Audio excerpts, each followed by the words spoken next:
Nouveau Graal des temps modernes, on recherche tous à notre manière cet état de plénitude qu'est le bonheur. Mais voilà, la société dans laquelle nous vivons est malheureusement atteinte de la maladie du siècle, la dépression. Selon l'OMS, le constat est grave. En 2015, plus de 350 millions de personnes souffrent de dépression dans le monde. La France arrive en tête du classement des pays les plus dépressifs, suivi des États-Unis et des Pays-Bas.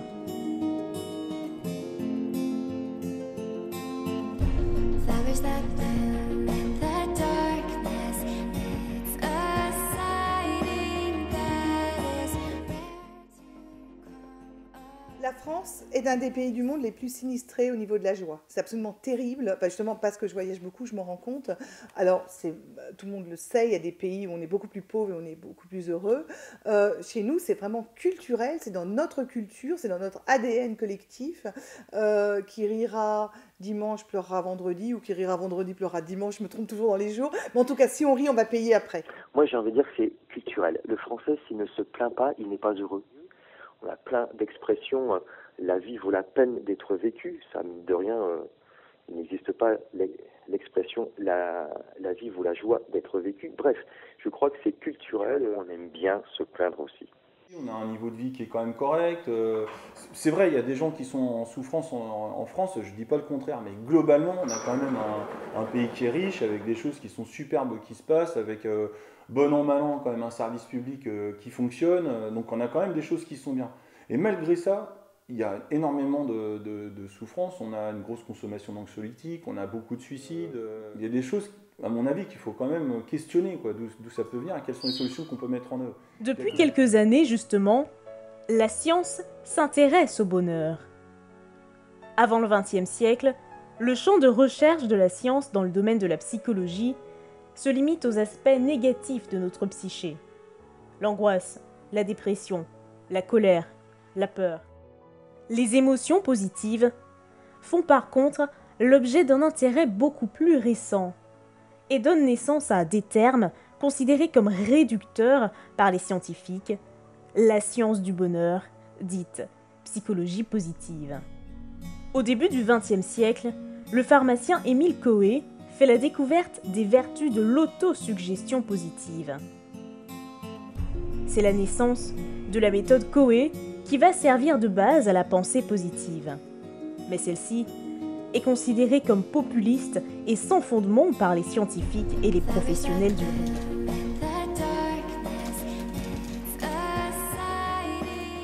La pensée positive, c'est quelque chose qui est parti au départ d'une idée intéressante, qui est celle de la méthode Coué, à savoir, si je me dis tout le temps que je vais bien, je vais aller mieux. Si je me dis que je suis capable de faire les choses, je vais aller mieux.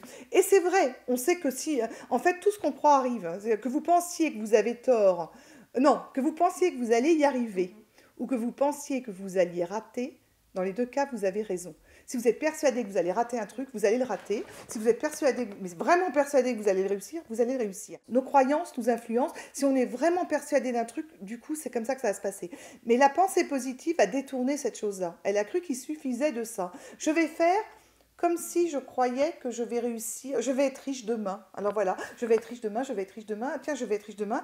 Alors, ce qui se passe, c'est que les études ont démontré que fonctionner avec cette pensée positive comme ça, qui est détournée, qui est un peu bébête en même temps, qui est de l'ordre de la pensée magique, non seulement ça ne rend pas plus heureux, mais ça rend plus malheureux. La psychologie positive n'a rien à voir avec ça. C'est une science, alors une science molle comme toutes les sciences du développement personnel, mais c'est une science quand même. C'est-à-dire qu'il y a des travaux scientifiques, on met des gens en conditions de laboratoire, on les met nombreux, on étudie, on répète les expériences, et c'est l'histoire de la gravité, par exemple. Si je prends ceci et que je le lâche, il va tomber à tous les coups. Il n'y a pas un coup où il tombe et un coup où il vole. Ça marche à chaque fois.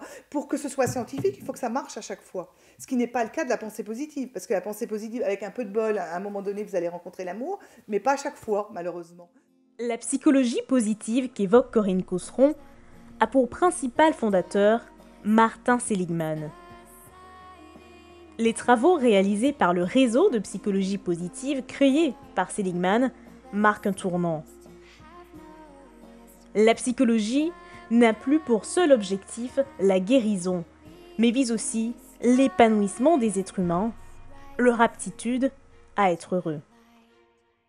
La psychologie positive, elle est venue finalement, et c'est ce qu'on dit d'ailleurs, c'est un terme parapluie, elle est venue dans la logique de différents travaux qui se faisaient, où on s'est rendu compte que c'est bien de s'intéresser à la maladie, c'est bien de s'intéresser à tout un ensemble de choses, mais ça peut être aussi intéressant de s'intéresser au fonctionnement optimal des personnes, et qu'est-ce qui fait que les personnes, entre guillemets, fonctionnent bien, quoi.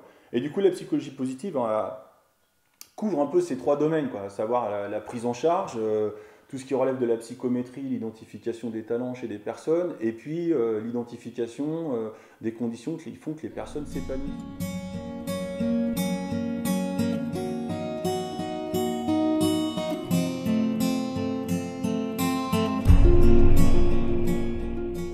C'est vrai que les détracteurs de la psychologie positive ont considéré qu'il y a un déni complet de la souffrance des personnes et que, effectivement, c'est le monde des bisounours. C'est pas vrai. Il y a des travaux de recherche sur des psychothérapies, justement, qui s'inspirent de travaux qui ont été développés en psychologie positive. Et en psychologie positive, c'est pas non plus une injonction au bonheur. Et là, en ce sens, c'est là où je vais rejoindre les propos de Luc Ferry, éventuellement, dire si la psychologie positive devait être une injonction au bonheur et faire que les gens développent une mauvaise conscience à être malheureux, quoi, ben là oui, c'est une escroquerie intellectuelle, c'est pas vrai. On sait très bien qu'il y a des hauts et des bas dans la vie. On ressent par moments des émotions positives, on ressent par moments des émotions négatives. C'est normal, c'est la vie, parce que dans la vie, on rencontre aussi, on est aussi confronté à des événements qui sont tragiques, quoi. Les événements qu'il y a eu en novembre à Paris, quelqu'un qui serait heureux dans ce type de situation-là, mais il y a quelque chose qui ne fonctionne pas, quoi. Donc c'est normal. Les recherches scientifiques sur l'optimisme et le bien-être apportent les preuves que le bonheur est accessible à tous. Pour être plus heureux, il faut décider de vouloir être plus heureux. Et ça marche. Et je sais qu'il y a des gens qui disent « Oh là là, mais c'est du béni oui-oui son truc, on est chez les bisounours. Elle nous raconte qu'il suffit de vouloir être heureux pour être plus heureux. Si c'était si simple, on le saurait. » Eh bien oui, on le sait. On le sait. Si on décide qu'on veut être plus heureux, qu'on regarde comment il faut faire pour être plus heureux, et comment font les gens qui sont plus heureux dans leur vie, et qu'on copie ce qu'ils font, on devient plus heureux. Oui, ça marche. Vouloir être heureux est une chose, y parvenir en est une autre. La science révèle que l'accès au bonheur équivaut à l'apprentissage d'une langue étrangère. Le bonheur s'apprend et se cultive. Il y a moyen d'agir sur le niveau de bonheur, oui. Il y a des outils, il y a des interventions qui existent, tout à fait. Le carnet de gratitude, par exemple, c'est la capacité qu'on va avoir, par exemple, tous les soirs à pointer des bonnes choses qui nous sont arrivées. Après, travailler sur les forces de caractère. Donc les forces de caractère, c'est la capacité qu'on va avoir à identifier nos points forts, ce qui nous caractérise. Et donc, en bien, comment utiliser ces forces-là, les forces qu'on a potentiellement un tout petit peu moins, comment les développer. On a mis en place une équipe qu'on estime d'experts.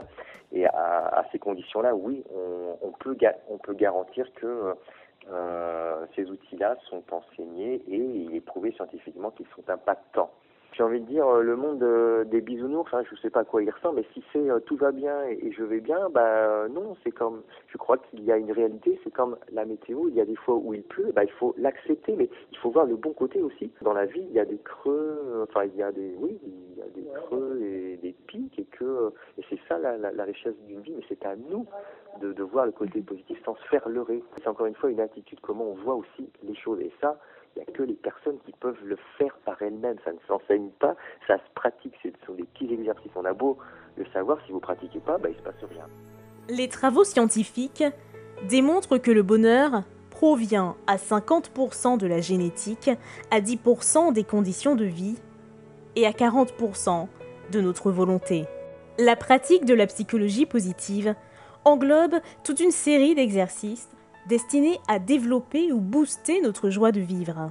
L'initiation aux exercices de respiration consciente, dite mindfulness, le yoga du rire, la sophrologie, autant de techniques que Corinne Cosseron a rassemblées pour créer la rigologie.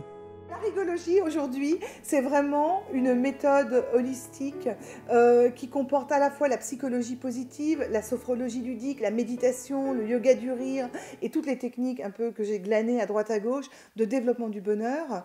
Et on forme des professionnels donc de la santé, du social, de l'enseignement et on intervient énormément en entreprise aussi auprès des managers, auprès du burn-out. On intervient dans les soins palliatifs, dans les prisons et partout, dans une quinzaine de pays à peu près. Moi, le fait révélateur en termes d'application pratique de la psychologie positive qu'on pratiquait déjà au sein des clubs, à la fois club de rire, club de bonheur, ça a été le passage à l'entreprise. Et je dirais que l'élément fondateur, c'était la rencontre avec Martin Seligman en 2008 au Congrès des psychologues américains, où effectivement on lui a exposé un petit peu ce qu'on pouvait faire, et il nous a répondu une phrase tirée d'un de ses bouquins qui est « Il n'y a pas besoin d'être psychologue pour pratiquer la psychologie positive ». Je me suis dit qu'à ce moment-là, on pouvait effectivement mettre en pratique un certain nombre de choses qui sont connues comme étant des outils à la fois de développement personnel et des outils de performance dans l'entreprise, puisque l'entreprise, le but numéro 1 de l'entreprise, c'est quand même la performance professionnelle. Au nord de la France, dans le centre de culture et d'animation de la Madeleine, la rigologue Priscilla Lambert anime un club de rire où elle met en pratique des techniques inspirées de recherches scientifiques. À toujours courir un peu dans la vie, à faire plein de choses sans... Moi, ma façon d'aborder, c'est de passer justement par les jeux, de façon à ce que les gens lâchent prise, coupent avec le mental et retrouvent spontanément leur rire d'enfant, en fait, hein, j'ai envie de dire. Et par le yoga du rire, c'est aussi stimuler, en fait. Voilà, c'est mettre au défi aussi le fait de simplement commencer à faire rire son ventre en se regardant dans les yeux. Bon, bah déjà, rien que ça peut déclencher, en fait, il y a beaucoup de choses qui déclenchent des rires.